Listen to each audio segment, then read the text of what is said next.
So you know how they say winners never quit, quitters never win? Do you agree with that? Really? Really? Winners never quit? Think about some of the winneriest winners out there. Mark Zuckerberg, right, with Facebook, Steve Jobs with Apple, Bill Gates with Microsoft. They all quit. They all quit university. You know who quit at 16? Richard Branson. They quit. So, winners never quit. I was thinking about this on my morning walk this morning, and the reason I thought about it is because I'm reading this book. And this book, I am not even halfway through, and I'm on page 691. How many pages are in the book, you ask? From memory, it's going to take me a while to find it. 1,474 pages. So I was mentioning this to a friend the other day, and the friend said, is it good? You know? And I said, yeah. If it's not good, why am I not quitting the book? And everyone that I tell this to says, yeah, if it's not keeping you enthralled, why are you reading it? But I realized it's a pattern with me. I don't really quit stuff. Well, actually, that's not true. I did quit law school for 1 year, and I went to work on kibbutz overseas, and then everybody said, oh, don't do that. You're going to quit. You're going to quit forever. You're never going to come back. But I did come back, and I finished my law degree, and I became a lawyer. And I practiced for 10 years while I had 4 babies in 4 years. And then guess what? I quit. Well, actually, they laid me off after I had 4 babies in 4 years, let's be honest. But I did look kind of for a job for a while. And I thought, yeah, why should I go back to this? Why shouldn't I follow my dream? So I did. I followed my dream and became a lawyer.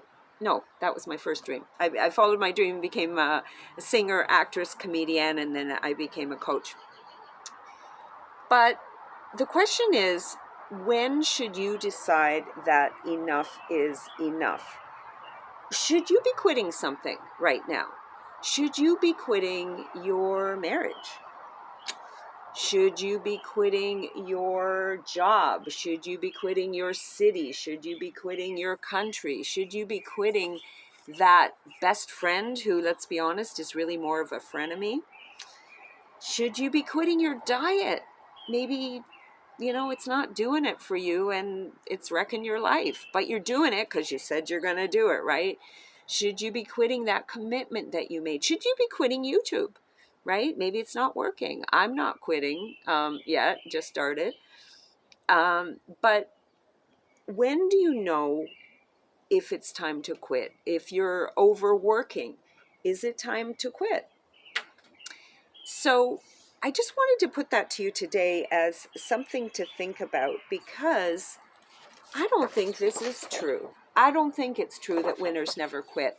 I think, I'm just going to hold it there one more time, I think that winners very often quit.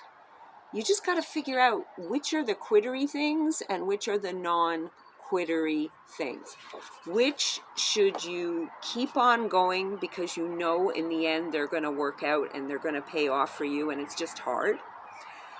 Or which are the things that are just really not leading you where you want to go? Again, maybe you don't want to be living where you're living. Maybe you don't want to be married to whom you're married to. I think it's really important to think about that once in a while, once a year, once a decade, once a day, once a minute. Think about it. And now, if you'll excuse me, I have a book to finish. Ciao, ciao.